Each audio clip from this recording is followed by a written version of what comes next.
It's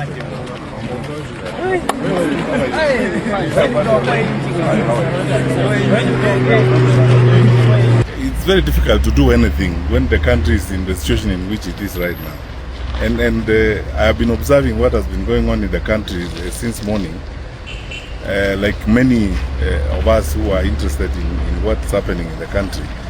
And quite frankly, it's very painful and very unfortunate to see what is going on in the country, because I don't think there's someone around who thinks we should be living like this every day. And our young people getting out expressing themselves, and the level of violence that we have seen, the level of destruction in the country is unbearable. And we cannot pretend that there are no issues, and this has nothing to do with politics.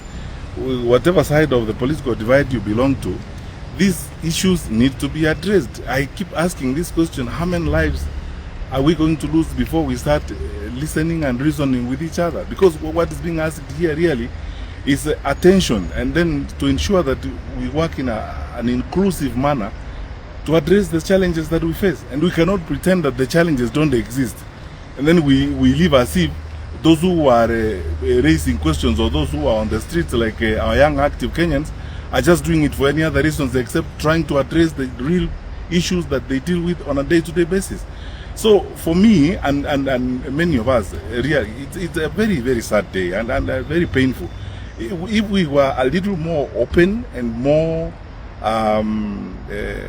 focused in addressing some of these issues, we should not have gotten here this year.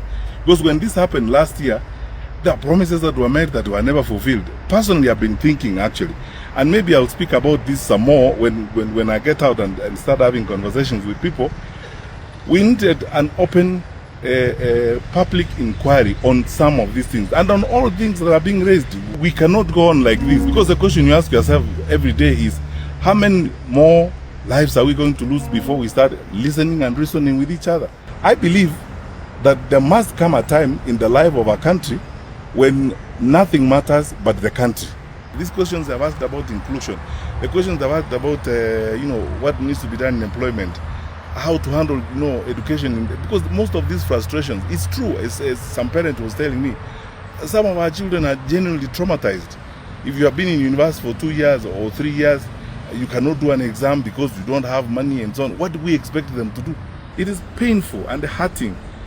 To be frank with you, sometimes you hope that in life you don't have to face a situation where you have to address these kinds of things. To look at like those mothers and those parents and all those who have lost their young ones in circumstances such as this. It is very sad, very disheartening. But look, let's not lose hope, because when all is said and done, let's get together, because it's for this reason precisely that we should all cross ranks in an intergenerational manner, come together and find solutions to fix these challenges. And we will fix them. These are not insurmountable problems. These are things we can deal with. I get very sad really when I see even the language that is being used in circumstances such as this. People are raising issues. What we have seen in the course of the last few days, the language even from the leaders is shocking. How do you address your citizens in the kind of manner that some of our leaders have been speaking? Yet actually you're addressing people who are raising challenges, very basic, straightforward issues and challenges that you need to solve and deal with as a leader. Why can't we even be decent and talk to each other in a responsible manner? The country and really the world now needs warriors of progress, warriors of development, not warriors who carry pangas and rungus. They need warriors of progress, warriors of development, warriors of togetherness, who are going to build unity and create greatness out of our nation.